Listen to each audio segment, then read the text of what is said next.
Number 8 in place of Michael Gibson, but he's familiar with that position. Ireland trying to bolster their front five, and in the backs Hugo McNeill restored to become the most capped player on the field. This is his 36th international. He replaces Philip Danaher, and a back division of tremendous experience and skill, with Peter Winterbottom still out with rib cartilage injury, so Gary Rees keeps his place to win his 13th cap. Nigel Melville in charge for the 7th time, and the same young back division that performed at Murrayfield. So Chris Oates, first international at Twickenham, and incidentally past records in this game really of little significance, because of last year's side trounced in Dublin. England retain only 3, held by Moylett, the new cap. Melville inside to Rees.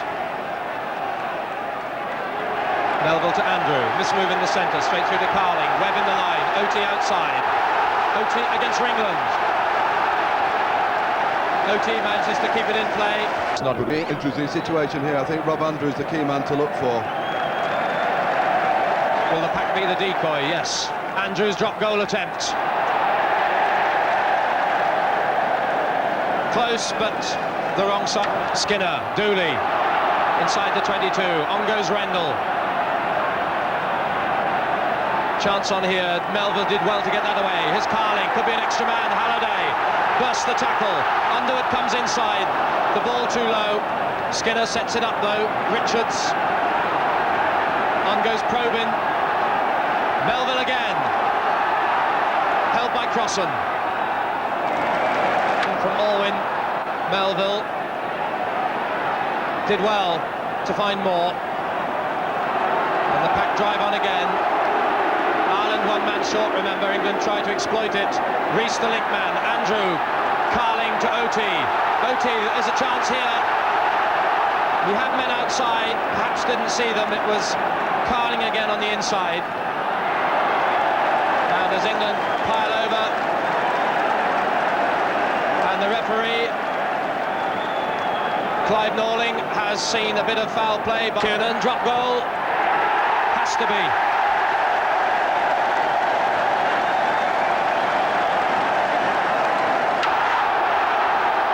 To Melville, brilliant little inside flick to Melville to keep it alive, which was not eventually rewarded. But there's a worrying sight down below as Melville may have collided with the boundary wards. Underwood stays on his feet, deep into the Irish 22, eludes the tackle. Can he make it to the line? Referee Norling has given the try, and Underwood scores a try for England. The long-awaited moment. And a real solo effort it proved to be, his 5th in the England jersey. It looked to have gone, but he broke the tackles, kept his momentum going, and took full advantage of Ireland minus their fullback.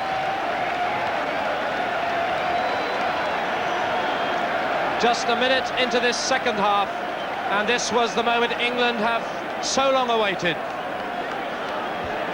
Good sensible play by England there, particularly by Richards and Harding, spotting McBride on the wing and exposing that side. But terrific play by Rory Underwood. He must have run fully 50 metres for that try. Well, there seemed to be a slightly controversial element to that touchdown, I have to say. Yes, I would think that Gary Rees could well be looking for that touchdown, because the ball seemed to go forward in the tackle from Underwood. Rory Underwood, it could be that the actual touchdown was Gary Rees. The conversion attempt by Webb. Perhaps we'll get a better view of it this time. Sparkling run by Underwood. Now watch as he comes inside.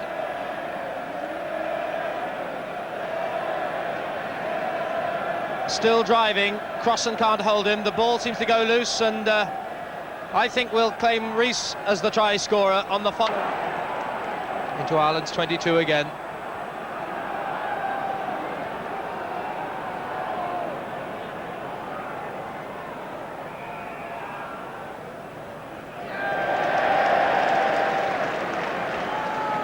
A very capable understudy to Nigel Melville.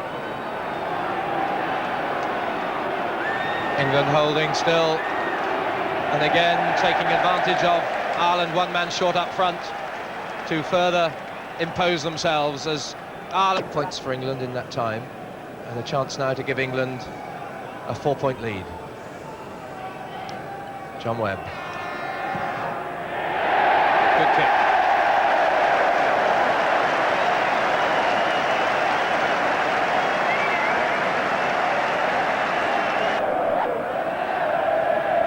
A game which will decide who tops up the bottom of the championship with Scotland.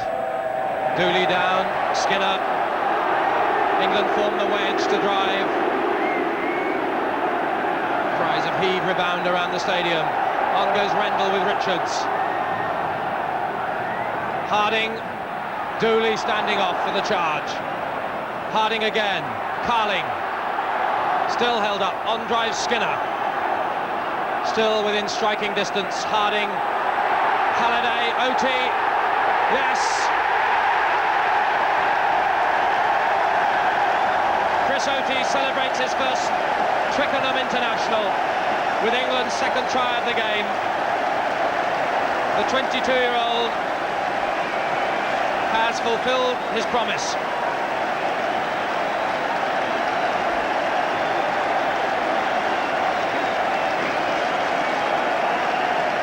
Points to 3, 13 minutes into the second half, and a delighted youngster who's come up so sharply through the ranks of Millfield, Durham, Cambridge.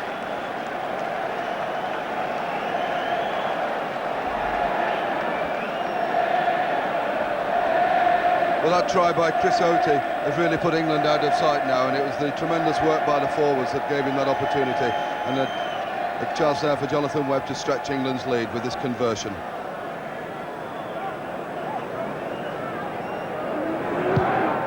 On target.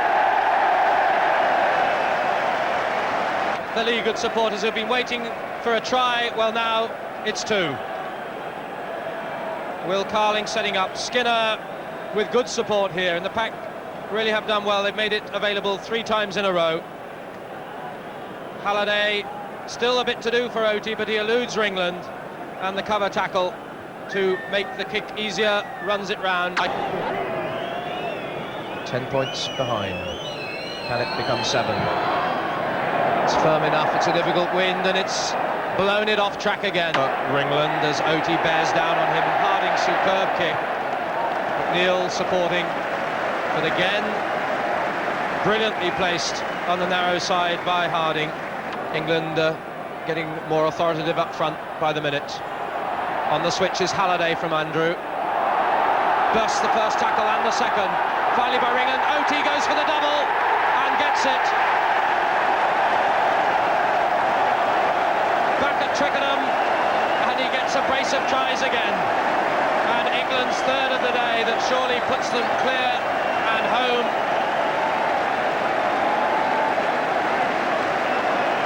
Well, again, there was something to do when he got the pass, because this was no foregone conclusion for him at all. A good switch with Andrew. Halliday on the narrow side, but he does exceedingly well to beat 3 tackles here and set it out. Oatey gathers and careers into the corner to just beat McNeil's tackle into the corner flag.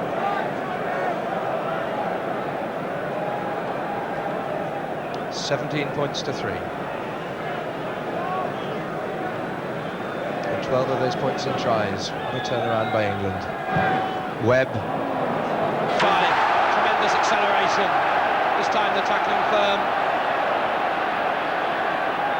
by Paul Dean, the important one. But on goes Jeff Probyn up to Ireland's 22. Harding, Andrew. England come again. Carling, Webb, Oatey, bidding for the hat-trick. Ringland shadows him all the way, but doesn't tackle, and Oatey's in. Oatey's there for the hat-trick. To match the triumph of John Carlton in England's Grand Slam year of 1980. The hero of the hour is the 22-year-old Cambridge University student, Chris Oatey. Can he believe it? England supporters stand in triumph for this majestic score. Well, this certainly could be the try of the season, the pressure that England have put up. But Oatey there, it looks as though Ringland's going to close him down on the outside. He switches back inside, and it shows how strong he is there. He gets outside Kiernan and leaves McNeil for dead there. great try by Oti for his hat-trick on his first appearance at Twickenham, and he really has lifted up this 65,000 crowd. Did you ever hear such England roars and cheers? Chris Oti, his second international only. A hat-trick. His name rebounds in Voicera. And now Rob Andrew takes over the kicking duties and promptly plants it in the middle of the post. Well, there's the hero of the hour, Chris Oti. And I suppose one has to say something in sympathy for Rory Underwood. Switched across to the right wing to see the man who's taken over on the left score a hat-trick like this, Tony Ward. But hasn't he taken every opportunity? This is a wonderful try. Again, one must question the Irish defensive work, but terrific opportunism by Chris Oti. Steps inside three would-be tacklers, spots that line, and there's no stopping him. A great day for Chris Oti, and indeed for England. Set up Oti's last score, and Oti's there again, but doesn't get the pass. This time it's to Ringland. Matthews. Underwood took that brilliantly, cuts back inside. Underwood still, has he the acceleration? Lovely dummy, under the post, he deserves it. Rory Underwood's fifth try, and his fifth of the match for England.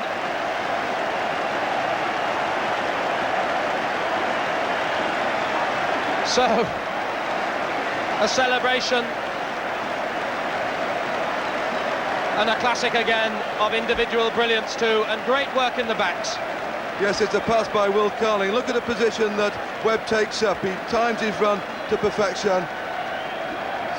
Underwood takes that extremely well behind him. Once he cuts inside, it looks as though that he's going to give the pass to Webb. He dummies there to Trevor Ringland and under the post, as Rob Andrew takes the conversion to extend England's lead to 33 points to 3.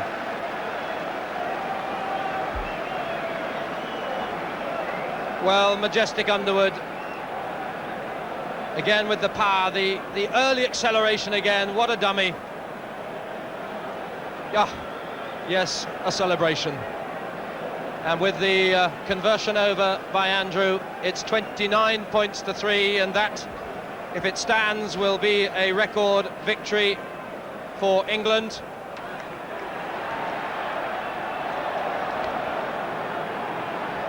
McNeil to Matthews. Now Bradley. England come again. Webb inside Rob Andrew. Harding. Skinner. But again, strong. Webb thinks about going, finds Harding in support, hurls it inside, hoping to find more, but Underwood, but inside, beautiful pick-up, Rob Andrew. Brian Moore, Rees, Underwood, Underwood's in. Try number 6, and the winger has done it again. Well, if he's credited with the first, it's a hat-trick for either winger. But we have to add that note of caution, because it could be that Rees will be credited with the first. No mistaking, though, that this was another winger. And it was Underwood on the right this time. Yes, and it's made here by the lovely pick-up by Rob Andrew. And just look at the support yet again. There's Brian Moore, Gary Rees, his Nottingham club mate, and a super pass there. And Underwood is strong, steps inside the cover, over for another great try by England. And more tries in a game than in the last 4 seasons by England, to take them into uncharted territory in recent times. And a conversion still to come. Rob Andrew, who made that score with that brilliant pickup.